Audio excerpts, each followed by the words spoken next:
Hey everyone, it's Ron Johnson, and this is the Ron Johnson Show on Locked On Sports Minnesota.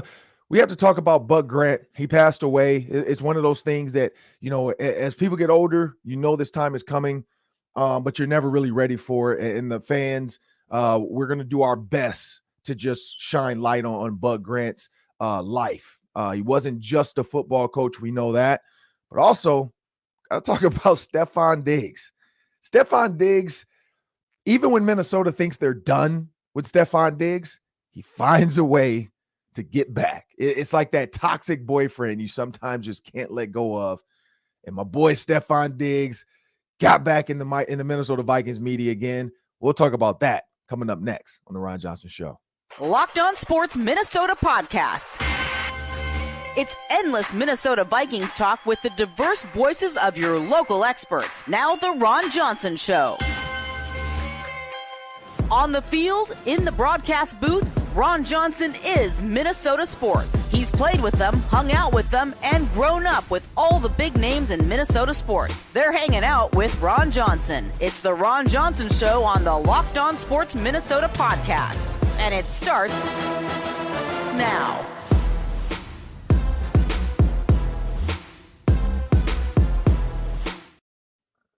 Hey everyone, this is Ron Johnson, and this is the Ron Johnson Show. I want you to know this episode is brought to you by FanDuel Sportsbook, the official sportsbook of Locked On. Make every moment more, and it's parlay time because it's March Madness time. So just visit FanDuel.com/Locked On to get started today. Like I said, the first four in, those games are coming up, and once they're in, it's locked. And it's better to get locked on now than to be on the outside watching everybody else have fun with these parlays. Also, we're going to talk, like I said, we have to talk about Stefon Diggs and the Minnesota Vikings. We have to talk about Dennis Evans, the kid from the Gophers that decommitted after he had already signed a national letter of intent, was able to be backed out of it. And everybody's like, he's going to go to one of these, he's a California kid. He's going to go to one of these UCLAs, USCs, and still end up in the Big Ten somehow and just terrorize. No, he didn't. And we'll talk about that as well. But we have to talk about Bud Grant, 95 years old, passes away, leaves a huge legacy. And just, he's one of those guys that will have statues in places. People will talk about him for years to come. Just the football acumen, the things he did as he was older, the temperatures that, the questions and conversations he had with his players about the cold in Minnesota and how they played. And I have a ton of stories from older guys that played for him. I've been blessed enough to be around a lot of these guys, Paul Krause, Greg Coleman, the names go on, Chuck Foreman, he's been on our show. So me and Sam are going to break that down a little bit. But also, you guys can download the Locked On Sports Minnesota app on Amazon Fire and Roku. Just go to your TV, search Locked On Sports Minnesota. You can download us right there to your TV. Well, Sam Ekstrom is going to join me on the show. And Sam, you're a Minnesota kid through and through. For me, I grew up in Detroit, Michigan. Didn't really know much about the Minnesota Vikings. I grew up a Steelers kid because of my dad. Little bit of Lions because of Barry Sanders. But didn't know much about the Minnesota Vikings, not until Randy Moss hit the scene. And at the same time, I became a Gopher. That's when I started learning about the Minnesota Vikings. And even though at that point, I started to hear stories from like Mel Blount, because he was around when the Steelers won their first two championships and they had to play the Minnesota Vikings. Whether it was in a game or whatever, and because I know Mel Blount's brought up Greg Coleman. And then I've heard the stories of the Purple People Eaters because of the Steel Curtain. You can never say the Purple People Eaters were better than the Steel Curtain. I'm sorry, Minnesota Vikings fans, but you can't. But I do understand the thought of terrorizing offenses and being just a group of men to just do it. And it starts with the head coach. You look at the Steelers, it was Chuck Noll. You look at the Vikings, it was Bud Grant. And the two are synonymous. Purple People Eaters and Bud Grant. Minnesota Vikings football and Bud Grant. Cold weather games and Bud Grant. And I'll never forget Greg Coleman. We're going to have those guys on at some point. We're going to compile a lot of their stories and put together to really just solidify this Bud Grant legacy. And I'll never forget Greg Coleman telling me stuff like, it would be freezing cold, and Bud Grant would be telling guys like, those sweatshirts or those long sleeves aren't going to help you out there on the field. It's got to be a mindset so that when we step out on the field and we put snow on our arms, the other team's looking at us like, these guys are crazy. And I'm like, yeah, but also we're crazy. Like, that's what I'd have been thinking. Like, I'm freezing. And Greg Coleman's from Florida, and he's like, but he had to learn it, and he's also like, well, look, I'm the punter. I'm not sitting on the bench freezing because I'm not playing every play. Like the linemen, yeah, I get that. And you can see videos of that. Those older guys on the line of scrimmage, the bigger offensive linemen, defensive linemen, just, getting up there, and they're, that's got to be a little bit intimidating. It's 8 degrees outside, and these guys are just normal dress for a game. And then you go back to Bud Grant. I think it was the Vikings Seahawks game. He was the honorary captain, came out in a polo, and I think it was -8 or something like that. And he's out there in a polo. Unreal. And that ended up all over social media. That ended up all over national news that he had to be 80-something, late 80s. 88. Out there in a polo. And, I mean, and people, I know there were jokes too, like, oh, man, like he's going to kill him. Like he's going to get killed. The man made it to 95. So clearly the cold weather didn't bother him. He's like Elsa and Anna from Frozen. The cold doesn't bother him anyway or anymore. I don't even know how the song goes. You got it right. I've got 2 little kids, and they sing that a lot. Right. So the cold doesn't bother him. So when you think about that, though, I mean, just the hard-nosed coaching, then Greg Coleman talking about that, giving Greg Coleman a chance after he got cut from the Browns and, turning him into a great punter and allowing him to use his athleticism to, become the first African-American punter in the NFL. It's just a lot to the Bud Grant, legacy. When you think about Bud Grant, you think about the Steelers and the Rooney stuff. He's one of the greats. You look at his figure, it's like Tom Landry. You can point out Bud Grant standing there on the sideline in like a black and white the same way you could do Tom Landry. Like he's that important to football, to the story of football. Like all that stuff has to be, even though the Vikings lost, a bunch of times and never won a Super Bowl, just like the Buffalo Bills went. Like it's history. Like they're going to be there, and Bud Grant's right there. So I didn't grow up here though, Sam. So I'll let you kind of tell your stories because you grew up here. You've been a Vikings fan. So what does his legacy mean to you? Yeah. And again, my problem is my age. I was born after Bud Grant was done coaching. So I've been around the stories of Bud Grant. Right. I didn't get to live them out personally. So I think people reminisce so fondly about that era of Vikings football, which is interesting because it was an era marked by Super Bowl failures. And John Krasinski wrote about this in his column too. And you kind of talked about it. Even though they never won, it still is the best the Vikings have ever had because they haven't been to a Super Bowl without Bud Grant. Correct. And people look back on the Met Stadium, Bud Grant and his steely eyes and his breath, the breath from all the players on the sideline and the way they played at home in those days. They just out-toughed opponents. And you've got the Purple People Eaters on the defensive line. You've got Fran Tarkenton. You've got these legacy players on those teams. And Bud was the steady mainstay behind all of it. And you hear just about his decency too. A coach that really pushed for work-life balance in an era where I think football coaches were supposed to be very hard-nosed, kind of work you into the ground. Bud Grant was like, get home to your families by 5. Right. And he found time to fish and hunt and all that.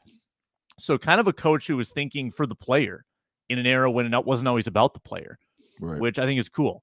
And then his life too, Ron. He played professional sports. He played high-level collegiate sports. Like his athletic career was unbelievable. And then his coaching career was just as good. Just a really incredible guy that kind of succeeded at whatever he did. He'll be missed. Yeah, he will be missed. I know the Minnesota Vikings have changed a lot of their socials to say Bud Grant. He had an office at TCO. So they carried his office from Winter Park and left it the same. Because I know Winter Park had it the same way. So when he would show up, it felt like he was home. TCO did the same. He left it out there. They kind of transported it over, got the same walls, got the same trophies and the desk and the chair and everything, so that whenever he would show up to the building, he'd go to his office and he could feel like he was still at home. Because, yeah, I mean, you don't want to sometimes go into a brand new, nice, shiny office when you're 80. You're like, I don't care about all that. Like, I want to remember I had a bird on the wall that we had shot when I went hunting with my son, and so on and so forth. And the pictures from, that time, my family, and the tickets to games that were up there, and this trophy from whatever. I mean, it was just kind of cool to see the Minnesota Vikings do it. My guess is that's going to end up either still there, or they're going to transport that entire type of set into the Vikings Museum. Because he's not going to be going back there. I don't think his family is going to care to go back there like that and be able to use his office. So I think what better way to honor him to maybe take the whole deal somehow and build it, a replica of it in the museum, and let fans be able to walk through it and see it and just, relive Bud Grant's life, the technology back then, like how they had to watch film compared to now. Like, it wasn't the same. You had to truly watch stuff. Like, you couldn't fast forward and jump to another play and jump to a fourth down. Man, jump to that 3rd and 7, in the fourth quarter. You couldn't do that. You had to just let it play. And then if you went, I don't even know if you could rewind the type of film they had back then, but it was different. It was a different era, and he found a way. And I think, even like you said, his legacy of getting home to your family, it lived on, because Denny Green, and then, Tony Dungy, they probably heard those stories. And then Tony Dungy goes on, because Chuck Noll with the Steelers was similar. And then Tony Dungy goes on and does the same thing with the Colts. And then Frank Wright, who coached with Tony, is doing the same thing. It's like you could see, because Reggie Wayne said it, like, yeah, man, we're out of here by this time. Or we're, because Cato June came on our show. He was at the mall. Like, he would left practice so early because they're like, look, practice is done. Meetings are done. Go live your life. Cato June was at the mall before he came on our show. So those type of mentalities, there are groups of coaches that were taught stay at office all day, 11 p.m., overnight sleep. And then there's groups of coaches that believe where Tony Dungy's at, and you can see kind of the tree. And, Bud Grant was one of them. Get home to your family. Like, football is not going anywhere. We're going to be here. Get your work done while you're here, and then go be with your family. One quick story on that note, Ron. I heard this from somebody who was at Bob Hagan's retirement party on like Thursday or Wednesday of last week.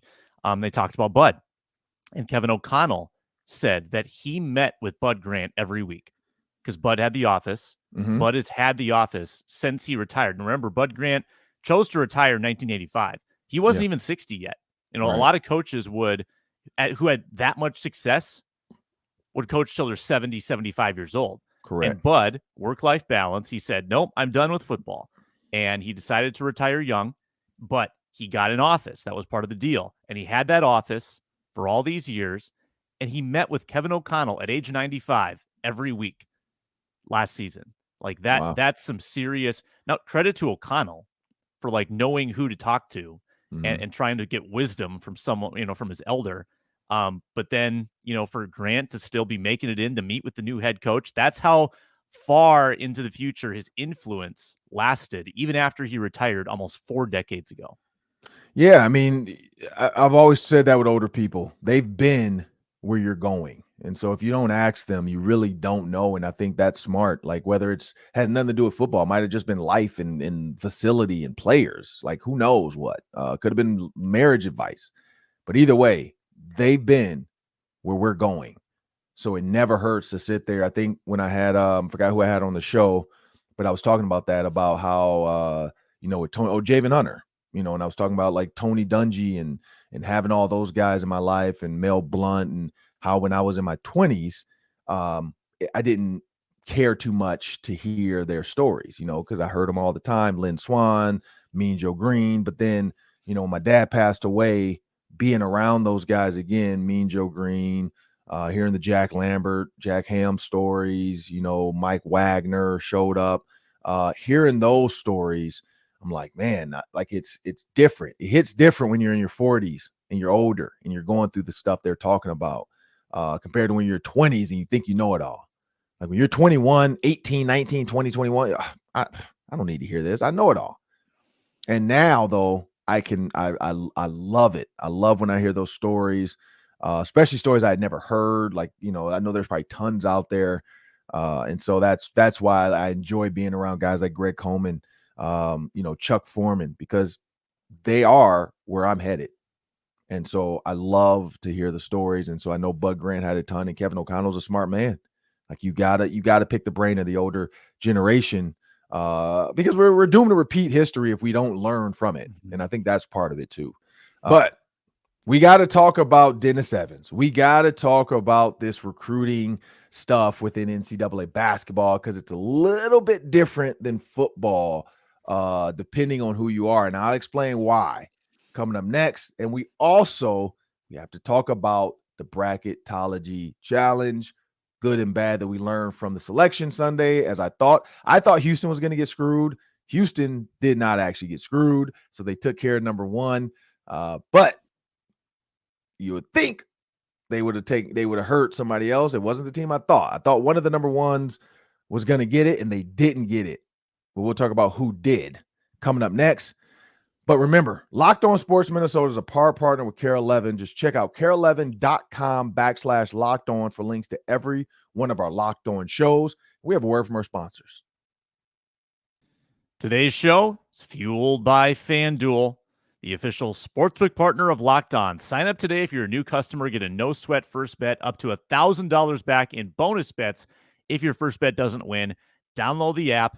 You can easily figure out how to wager on NHL, NBA, March Madness coming up. A lot of fun ways to stack your bets on top of each other also for a same-game parlay and get paid instantly after you win. Don't miss the chance to get your no-sweat first bet up to $1,000 back in bonus bets if you don't hit that first bet. Go to FanDuel.com/locked on to get started. FanDuel.com/locked on to learn more and get started at FanDuel. Make every moment more. Oh, it's March Madness. The best time of the year is here this week. You got to think about this, Sam. 68 teams. And so when you think about the brackets, you got 68 teams vying for just the one spot to be called champion. And the one thing that we know, and I hate to say it, 16s, 15s, 14s, 13s, 12s, 11s, 10s. I don't know. I don't even know what the highest seed, but I think the highest seed to ever win it all has to be like a 6 or something, or 4. Like and so people, when we're looking at these brackets, you're looking at your money. I know you love your sneaky picks, and those are going to help you early on in the parlays. But if you want to win the money, you're going to want to stick with the big dogs. You're going to want to stick with your UCLAs, your Kansases, your Alabamas, your Houstons. Like those are the teams that are going to. Michigan State is a sneaky one because they've gotten better. Purdue has one of the biggest big men in college basketball, and he's not a great athlete. He is just big and he's tall, and it's so hard to stop when Purdue is willing to slow the game down, which is, I think that's one of the reasons why I hated their offense when they had Jaden Ivey, because they kept going to the bigs. But Purdue, they don't care who their guards are. Jaden Ivey is one of the best, clearly NBA players, young players, and he was in college, and they did not let him go at teams. They still ran the offense, which is get it over to Jaden. Jaden, you get it down. If you can go, then kick it back out to Jaden.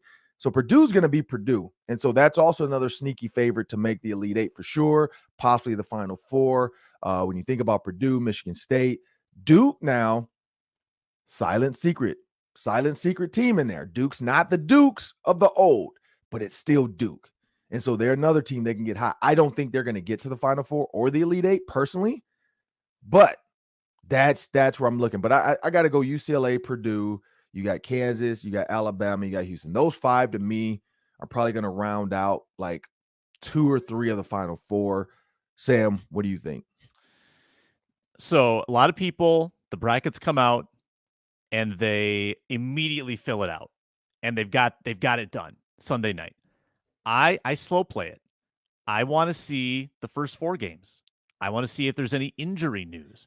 I'm not going to have my bracket done until probably Wednesday night because I want to dig into these matchups and develop my opinions. So my opinions aren't fully baked yet. I don't have a lot of deep sleepers yet. I'm going to get on board with at least one or two double-digit seeds, and I'm going to toot their horn and wave their flag. But just with the top teams that are title contenders, Alabama is going to be tough to beat. I think Alabama, and there's a lot of off-the-court stuff going on with Brandon Miller. Yep. Brandon Miller is really, really good. I think Alabama is going to be hard to beat. I saw the way they played on the road this year, the way they played, even with all kind of the drama around them. They're going to be a tough out. I love UCLA, just like you. And I'll give you one sleeper. Look out for Penn State, Ron. Did you see the way they played in the Big Ten tournament? Yeah, they actually played pretty well. They came within one shot at the end of winning the Big Ten, and they're a 10 seed. So I'd be nervous if I was Texas A&M. It seems like Penn State has figured things out at the exact perfect time. The team that I think is going to lose, and I hate to say this, I feel like Iowa can beat Houston. I think Houston is a number one. Mm-hmm. I feel like they are the most acceptable to getting beat early, and they have to face most likely two Big Ten teams to get into the tournament, to like stay in it. They're going to have to, because Iowa's going to beat Auburn, I hope. Iowa should beat Auburn, and then Iowa gets Houston. I think Iowa can beat Houston. And that's like, I don't know if that's going to be my main pick because I think Houston can beat them. But I know in one of my brackets, because I usually do a couple in different challenges with people, I'm going to do Iowa to beat Houston because I think they can. But then you got Indiana beats Kent State. Indiana turn around and beats Miami. Indiana can beat Houston too. Like the Big Ten we know is tough. And Indiana with Race Thompson and Darryl Thompson watching, they can beat Indiana. Now, when you look at the other side of that, you got Texas down there. That's going to be a tough one, too, for Houston to get by. So I think Houston got screwed. I think Houston got one of the tougher brackets. The other one that got screwed, and I'm glad it wasn't Kansas, it was Purdue because Purdue has Duke. Purdue's got to get by Duke. And now Duke and Oral Roberts, which we know. Oral Roberts might beat Duke, Ron. Oral Roberts, man. They might. And I said, that's what I said. Remember, I said the fives. I said the fives are the ones to watch. Duke is the one to watch. That Duke Oral Roberts game early, that's going to be the one to have everybody glued to their TVs. Duke has not played great. If Oral Roberts beats them, because they were a fan favorite last year, if Oral Roberts beats them, I mean, either way, though, whoever wins that game is going to lose to Tennessee. So I think that's short-lived. But that's why I said Purdue to be looking at this bracket. You got to beat Tennessee or Duke or Memphis. Like, they gave them a tough, like, go. Like, you got Memphis, Duke, and Tennessee, and then you still got Kentucky, Kansas State, Michigan State, and Marquette. Like, I feel like Purdue got the bracket that normally Calipari is crying about. Like, oh, I can't believe the committee did this to us. You know, shut up. But I think Purdue got it. I think Purdue got the toughest out because nothing against Illinois, but I know Illinois can beat Arkansas, but Arkansas is really good as well. Kansas is going to run through both of those teams. You got SMC, you got VCU. UConn's not the UConn of old, but UConn still got a 4 seed. But again, I don't think that's going to be hard for Kansas there. You got on the other side, you got Gonzaga, which again, Gonzaga's got a 3, but I think that's because Gonzaga's conference is super easy. They don't have a Jalen Suggs. They don't have a Chet Holmgren. So I think TCU can knock off Gonzaga. You go down to Northwestern, UCLA. I think between Northwestern and UCLA, either one of those teams can beat Gonzaga or TCU. That's just me personally. Northwestern is a really tough out. So this is going to be a fun bracket. Again, like I said, back over to Houston, though. Other than Iowa and Indiana, like Xavier, Texas A&M, and Texas, I just don't feel like they got it tough. Like, I don't think they got it as tough as these other ones got. Like, there's some tough ones. And Alabama, again, getting Arizona, that might be when they meet they're not a Cinderella because they're 1, but they're just normally not in this position as number 1 overall. Hopefully, and if it's warranted, fine. but I know there's going to be some more information to come out during the tournament, because this is why not do it now, because now you're going to be sensational. You're going to get guys to turn on each other so they can hurry up and be done with this court case stuff. So unfortunately, like, I know that's, the FBI and the states turning up, like they're going to play that game. Like they're going to play that game with Brandon Miller, unfortunately, hey, what do you know? What else do you know about this? They're going to use whatever they can to say, hey, I know you don't want us around, so give us the info and we'll leave you alone and we'll be on our way. I know Greg Gumbel's under fire though for his statement. Like when they basically he said Brandon Miller wasn't indicted, and so Alabama gets a number 1 seed. It was something weird. It was like a weird correlation he tried to make. It's like, oh, weird. Where are you going with this? Yeah, he's under fire right now for that. Just because it was a weird like statement. It was a weird like why'd you put those two together? Like Alabama's got a player, who wasn't indicted, and they're the number 1 seed, so they're gonna go get to play. Like what? Like, so it was super weird. It's one of those things where you know how it is in this business. Like you just have stuff on your mind and you want to say it and maybe say it in the wrong time. But when you look at this tournament, Sam, I know there's a challenge with us and our program group of guys coming up. What can people look forward to this week? Yeah, check out your social media at 3Ron Johnson, my social media at Sam Ekstrom. I'll put the link out there today. You know how you can win Terry Bradshaw's money with the Fox NFL pregame show? You can win Ron Johnson's money. We got a nice little pot, win a crisp Benjamin if you compete against Locked On Sports Minnesota hosts. Join our bracket pool today, CBS Sports. Just import your bracket from there. And I put a little twist on it, Ron. So you get the points, obviously, for every win, but I'm also adding the seed to your total. So if you get a 12 seed to win, for instance, you get the points for that victory plus 12. So it's points plus seed. Fun little twist on the bracket challenge. And I'll have that link out today at 3Ron Johnson, at Sam Ekstrom. Well, it's always fun to win money. And you got to beat us, though, people, because I'm my bracket. I'm going to be like Sam doesn't pick early. I kind of early do some picks, and I like to do it like a lottery ticket. Like I just feel like whatever numbers pop in my head, I want them. Like I was at the gas station the other night. I saw $52 on the pump next to me. I looked over. The jackpot was 52 million. I said, you know what? I need 5 tickets and I need 2 tickets. Probably doesn't work. That numbers thing doesn't work. But it was like, hey, the numbers were talking to me. So if one of these 5 or 2 ticket things hits 52 million or a million, hey, I might jump the pot up. If I hit the 52 million, I'll jump the pot up. I'll throw 100,000 out there for fans. So you might want to stick around. If I hit the lotto, people, that $100 goes to 100,000. Drawing tonight? What's today? Monday? I think. Monday? I don't know. Is it? Did they start? I thought they only added the extra drawings when it was in the when it was like the 100-something millions and I don't know. Is Powerball? Yeah, Powerball. I think it was like, okay. I think it's normally Wednesday, Sunday or Wednesday, Saturday. But I know they added the Monday when it was hot, like when it was super high, because they're like, all right, we gotta find a winner because this is getting too big. And that one guy won in California. He won $2 billion, and so he took the payout, and the payout after taxes was $997 million. So dude basically became a billionaire. He's gonna have to pay some luxury tax on that and some other stuff, but I saw he bought a $25 million mansion, blah blah. Me, I would have thrown $1 million to Locked On. I'd say, hey, follow us. Somebody wins $1 million at the end of the year. We're gonna pump this up. But we also have to talk about real quick before we get to the Daily 3. That's 3 questions, 3 minutes each.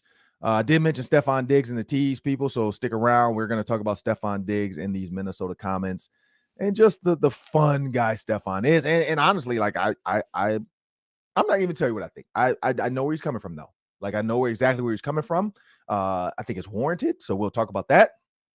But Dennis Evans, Gophers recruit real quick, 7'1", was a Gophers recruit, Gophers signee. Committed to Minnesota. Ben Johnson, top 20 player. So Ben Johnson had really solidified with him. And you see Farrell Payne. Oh my goodness. Farrell Payne, Dawson Garcia would be your 3 if Dennis Evans panned out to be as good as we think he could be. 7'1" at the center. You got Farrell Payne as a true power forward, because you watch him, he dominated that last game they lost. When you think about he didn't miss a shot, 17 points.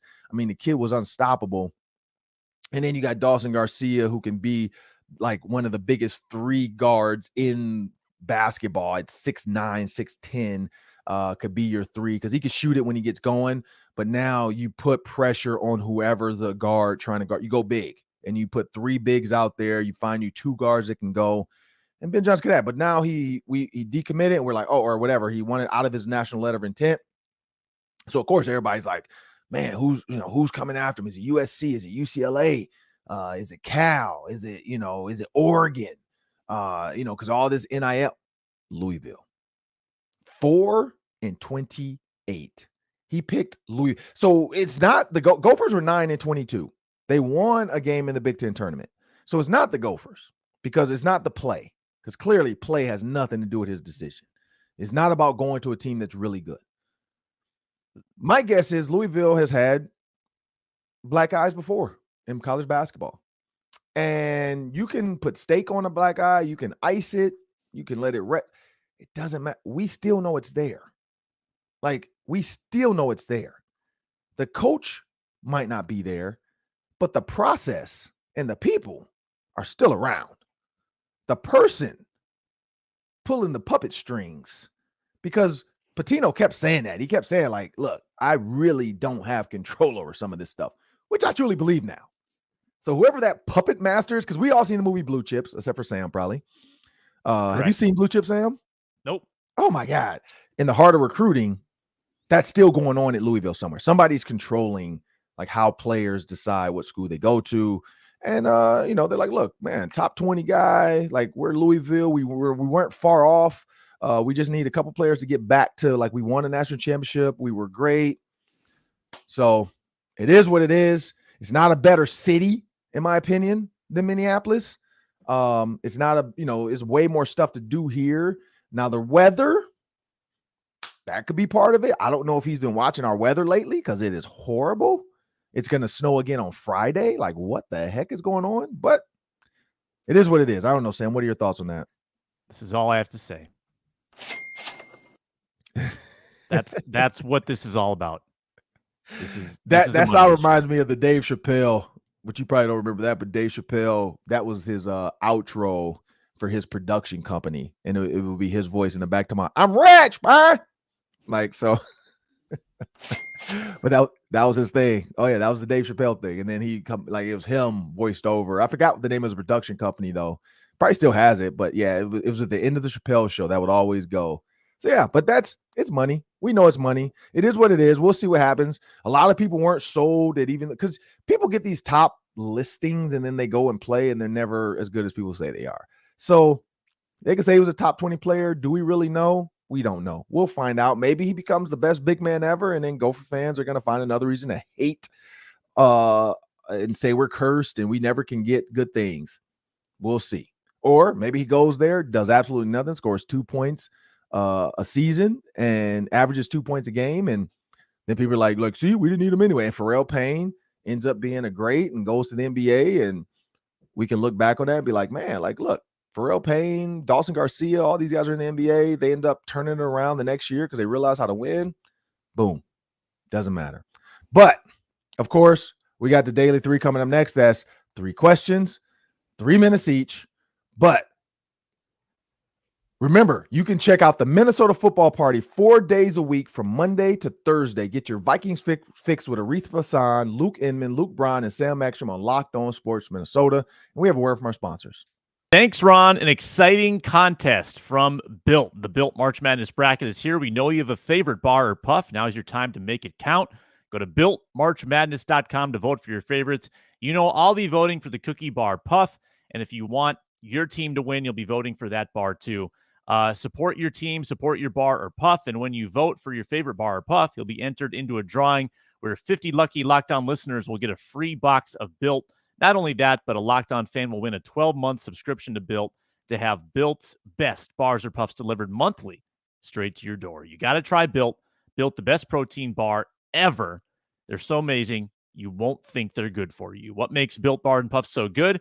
They're all high in protein, low in sugar, covered in 100% real chocolate. That's right, real chocolate. Run to BuiltMarchMadness.com right now to vote for your favorite bar or puff and pick up a box while you're there. Vote every day in March. Hop in and support your pick. Well, now it's time for the part of the show I love. That's the Daily 3, and it's the part you're about to get paid off. The Stefon Diggs. We're about to talk about it. It's 3 questions, 3 minutes each. Take it away, Sam. Let's talk about it. Let's lead with Diggs. Diggs, another controversial quote over the weekend related to his departure from Minnesota. Here's the quote. Minnesota sent me to Buffalo not to have the career that I've been having. I felt like they sent me there for S-word not to go well. So the Vikings were trying to get a last dig at Diggs on his way out the door and send him to godforsaken Buffalo. And here he is having the time of his life. What do you think about that quote? So he said, in my opinion. So one, when anybody says, in my opinion, they know they don't know the truth. They're just saying how they felt in that moment. And so it's warranted. He is warranted for saying that. If you think about it, he wanted his way. He wanted out. He forced his way out. He said he wasn't a great teammate at that time, and he apologizes for how he, like he said, man, if I had to do it all over again, I probably wouldn't act that way. But he admitted to all that stuff. And if anybody forces their way out, are you really going to send them to some place that is going to work for them?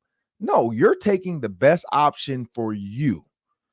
And the best option for them, like Jalen Ramsey, I think the Rams just wanted to say, who can we get the most from for Jalen Ramsey? And because they're, as far as somebody willing to have the money to pay for his contract. And so not to say they sent him to the Dolphins because they didn't want him to do well. They're just like, look, he can't affect us over there. That's the AFC. We're in the NFC. Like, who cares? Like, let's just try to get rid of it, move this big salary because it doesn't help us anyway. We're an offensive built team. Let's get younger. But for Stefon Diggs, it was just one of those things where it did end up working out because if the Eagles don't take Jalen Reagor and they take Stefon Diggs and the Vikings maybe don't take Jalen Reagor, or maybe they do, and we're not having this conversation of the best even trade in NFL history. For the best even trade in NFL history, it had to work out with the Eagles doing what they did. And the Vikings, for them it fell into their lap. So when you think about that comment, yeah, the Buffalo Bills weren't who they are right now. Like, Josh Allen was a maybe type of quarterback. Like, we were talking about, like, oh man, I can't believe they think he's the quarterback of the future. Like, we didn't believe that. Now, we did see it when he killed the Vikings when he came here. But Stefon Diggs, it's warranted. He has all the right to say that. I truly do feel like, not say Rick Person was like, oh, screw this guy. I mean, as a GM, you're probably like, look, I'm not sending this guy to the best possible place. I'm just going to send him to wherever, like, one, we don't have to play them, or they can't affect our Super Bowl run. Maybe we face them in the Super Bowl. They can't affect our run. And then also, who's going to give me the most? And they were willing to give him a first-round pick. So they're like, look, we drive this dude in the 5th. We're paying this dude $72 million. We're going to get a first back. Let's do it. If we can get a top first-round pick back, we know there's a lot of – and it was a deep receiver draft that year. So they knew at 23 – I mean, because I think they don't take Jalen Reagor. I think they take T. Higgins in the first because he would have been that big-bodied – receiver they were looking to partner with Adam Thielen because they've always talked about a catch radius guy with Justin Jefferson fell to him. But I think T. Higgins might have been their pick. Like I could see them taking T. Higgins at that spot, or a defensive lineman or cornerback, of course, because we always joke about that, Mike Zimmer. But no, I think Stefon Diggs, he's well within his right to say that because I don't think they wanted him to go somewhere else where he could kill it and be great. But I also don't think they were purposefully trying to hurt his career. But I do see where he could say that. What do you think? My thoughts exactly. I mean, you really echoed exactly what I would have said there. I think there was a lot of bad feelings both ways. I think the Vikings were upset with Stefon for wanting out, for disagreeing with their offense, for skipping practice the 1 week. Like the Vikings had issue with Diggs. Diggs had issue with the Vikings. Mm-hmm. So this was not a super amicable breakup. Right. Nobody liked anybody. So I think that there are probably a lot of negative feelings associated with that deal on Diggs' part. And like you said, the Vikings weren't going to send him to a team probably within the conference. So that limits the amount of bidders for his services, and you take a first-round pick when you can get it. So I think it just ended up being Buffalo. I think that maybe in the hearts of like Rick Spielman and Mike Zimmer, maybe they were kind of secretly hoping Diggs wouldn't blow up in his next team and make them look bad. But fortunately, Justin Jefferson's acquisition totally covered any of that up. So it all worked out. Right, because I think T. Higgins would have had just as good of a season, just like he did with the Bengals.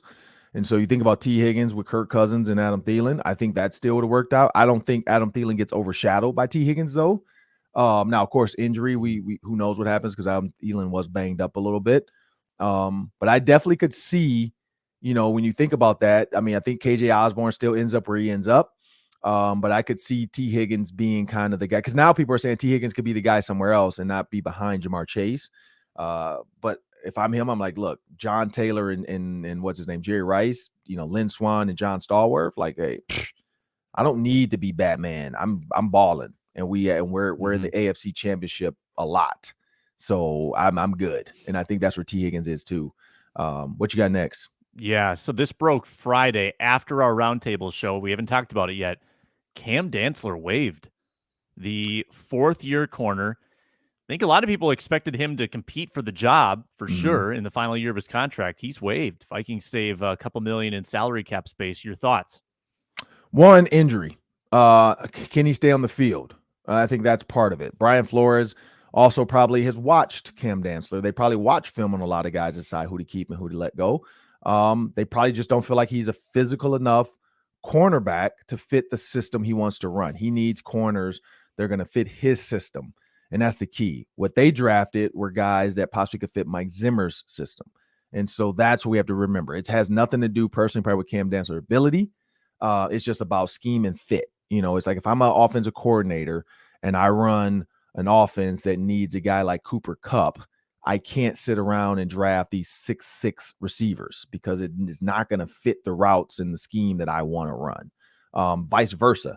If I'm a team that's a true passing, straight vertical team, and I need speed and height and size and red zone ability, I can't draft a bunch of, little, small, tiny, mediocre receivers. Like, certain offenses require certain guys.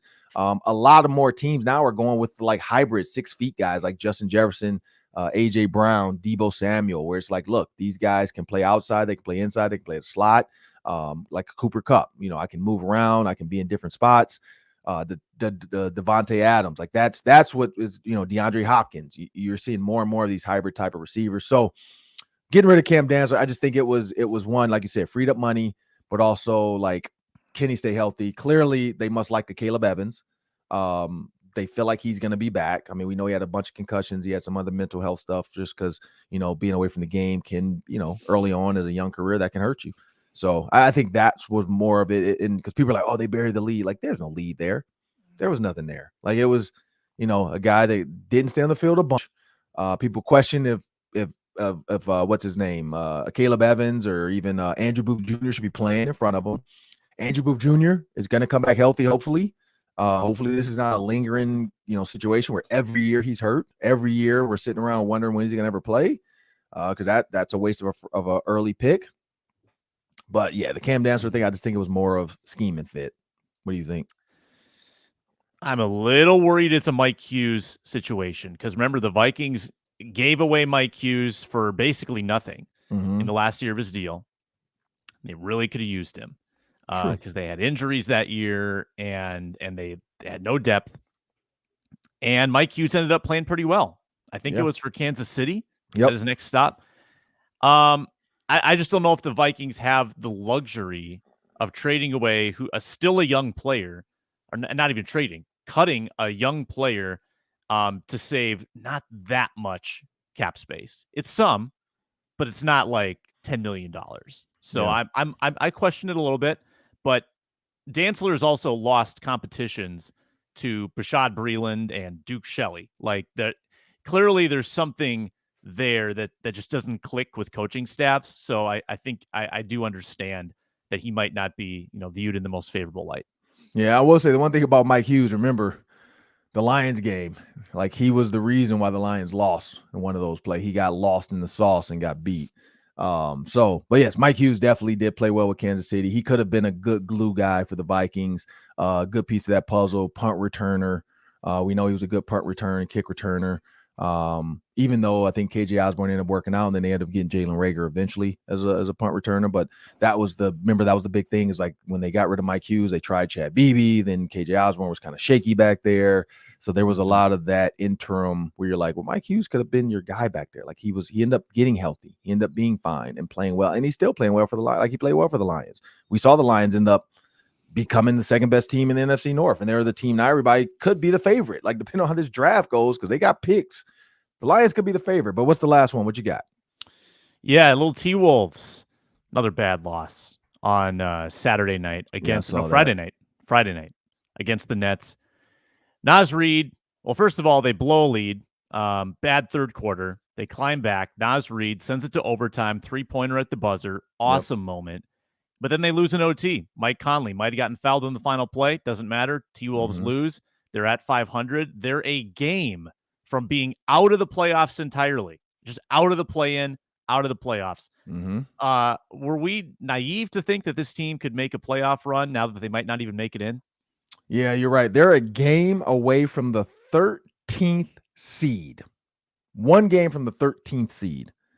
And then at that point, you might as well tank. Now, they can't tank because the Rockets are god-awful at 15-52, so there's no way they can get that close.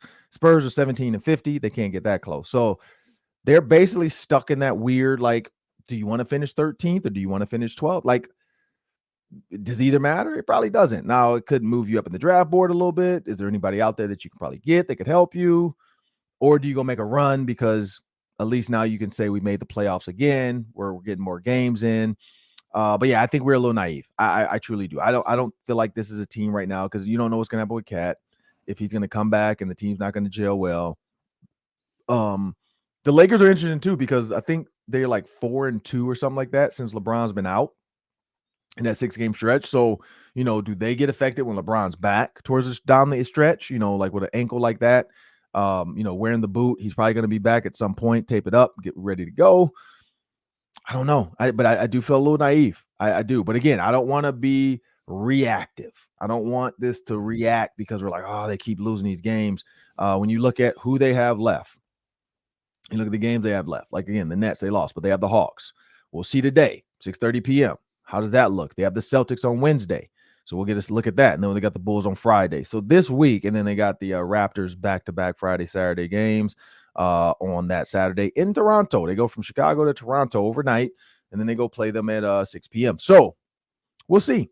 We'll see these next 4 to 5 games, what they get out of them. What are the next 4 for sure? Like this week, they got 4 games this week. What happens? Are they 2-2? If they go 1-3, they're probably the 10th seed, in my opinion. But we shall see. But I don't know, Sam. Like I feel a little naive. I just I don't know. I just feel like the games, like you can't have a lead like that and then blow it and think you're gonna make a deep playoff run. What do you think?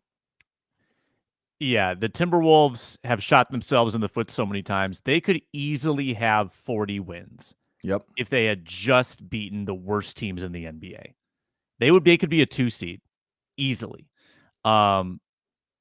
And now they're staring at, I don't think they can be above the play-in any longer. I just think that Golden State's playing too well. Los Angeles has too much talent. Phoenix is pulling away. Yep. I mean, the chance of being outside the play-in round is slipping through their fingers.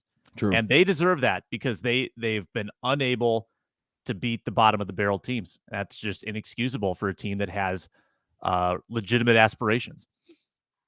Yeah, I've said it. Until they figure out that they need to go through Anthony Edwards every single time, they're going to end up here every time. But that'll do it for us today. I'm Ron Johnson. That's Sam Ekstrom. And remember, if you want endless Vikings talk, make sure you subscribe to Locked On Sports Minnesota on YouTube, where you can find all of our videos, all of our shows, instant podcasts after every game, and the Vikings press conference delivering all the biggest news. Like our videos and leave your thoughts in the comment section. Today's question, let us know, who is your favorite to win the NCAA tournament? And the Minnesota Vikings, what should they do now at cornerback, looking how thin they are? Is it draft, or is it try to go get a brick free agent? Because people are saying DeAndre Hopkins, and we'll talk about that later this week. But is it DeAndre Hopkins who they need to worry about, or should they go get somebody like a Jalen Ramsey with a cheaper contract? Let us know what you think, but we want to thank you and have a great day.